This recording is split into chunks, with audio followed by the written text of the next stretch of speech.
Welcome to Sexpertise.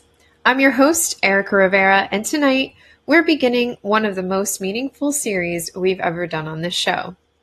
October is Domestic Violence Awareness Month, and we're dedicating this space to healing, empowerment, and the ability to reclaim pleasure after pain. When we talk about trauma, we often focus on survival, but not what comes after. What happens when the crisis ends and you're left trying to feel safe in your own body again? How do we move from simply surviving to truly living, to feeling joy, sensuality, and connection again? That's what tonight's episode is all about. So, whether you've personally walked this path or you're here to understand and support someone who has, you're in the right place. Tonight, we're exploring gentle, science-informed, heart-centered ways to reconnect with your body, your desires, and your power at your own pace and in your own way. Trauma can change how we see, feel, and even inhabit our bodies. For many survivors, the idea of pleasure may feel distant, confusing, or even unsafe. But sexual healing is not about rushing into intimacy. It's about gently restoring the relationship that you have with yourself. We talk about this today because healing doesn't stop at survival. Thriving means being able to experience joy, safety, and connection again. Pleasure is not a luxury. It's a part of recovery. Relearning what feels good, safe, or soothing can rewire the brain to expect safety again instead of fear. By talking openly about this, we challenge stigma and invite compassion for anyone whose body remembers pain more easily than comfort. Reclaiming your body as your own is an act of resistance against what hurt you. It's a declaration that your body still belongs to you, that it can experience pleasure not as proof of healing, but as part of it. Tonight, we'll explore gentle ways to reconnect using practical tools rooted in consent, mindfulness, and empowerment. Trauma changes the nervous system. It activates survival responses, fight, flight, freeze, or fawn, that once kept you safe but can later interfere with closeness or arousal. Even long after the danger has passed, your body may still be waiting for the next threat. This is why sudden touch, certain sounds, or even intimacy itself can trigger panic or shutdown. When arousal and fear occupy the same space, the body can confuse the two. Adrenaline rises, the heart races, but instead of desire, you might feel distress. Understanding that this is a biological response and not a personal failure is the first step toward self-compassion. Healing involves teaching the body new associations of safety. Grounding exercises, breath work, and trauma-informed therapy can help regulate the nervous system. Before pleasure, there must be safety, and that begins by noticing your body's cues instead of overriding them. For survivors, disconnection from the body can be protective.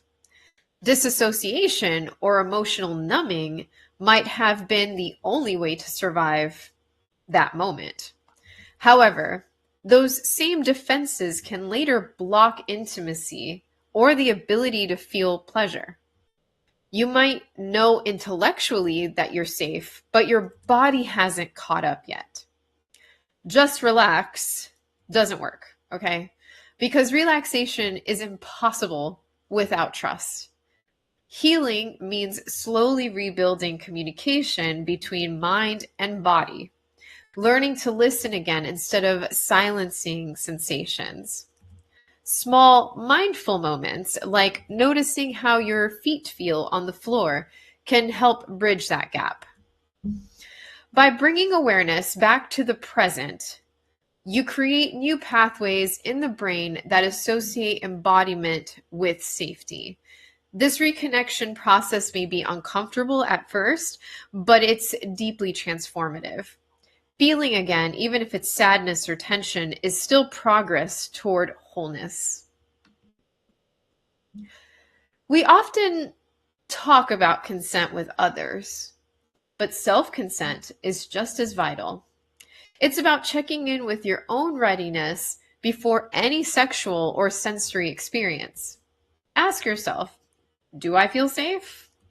Do I want this? Does my body agree with my mind? If your answer is not yet to any of those, that's okay. You have the right to pause. Learning to say not right now to yourself is a radical act of care. It teaches your nervous system that you will honor its limits instead of pushing past them. This internal trust becomes the foundation for external trust in relationships. Self-consent is self-love in practice. Each time you honor your body's no or yes, you strengthen your sense of autonomy. That autonomy, not performance, is what leads to authentic pleasure. Your body begins to believe you again. Now, pleasure can't bloom in an environment of fear. Okay? Pleasure cannot bloom in an environment of fear. The nervous system must first feel calm enough to let arousal in.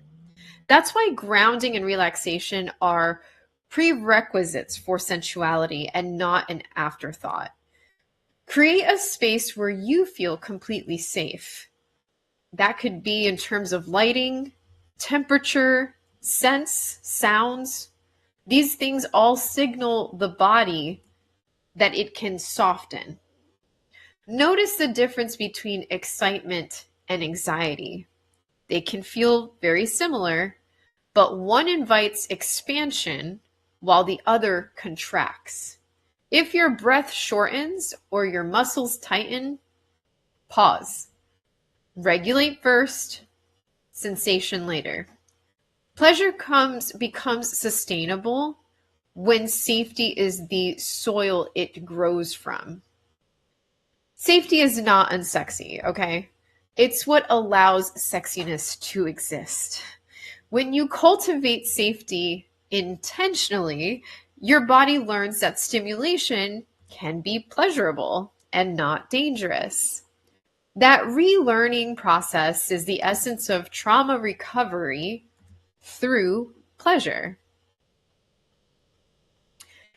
So, start with neutral touch. All right, start with neutral touch, hand over the heart, gentle arm strokes, or feeling fabric on skin.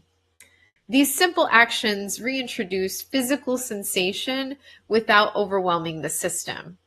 It's not about sexual touch yet. It doesn't have to be.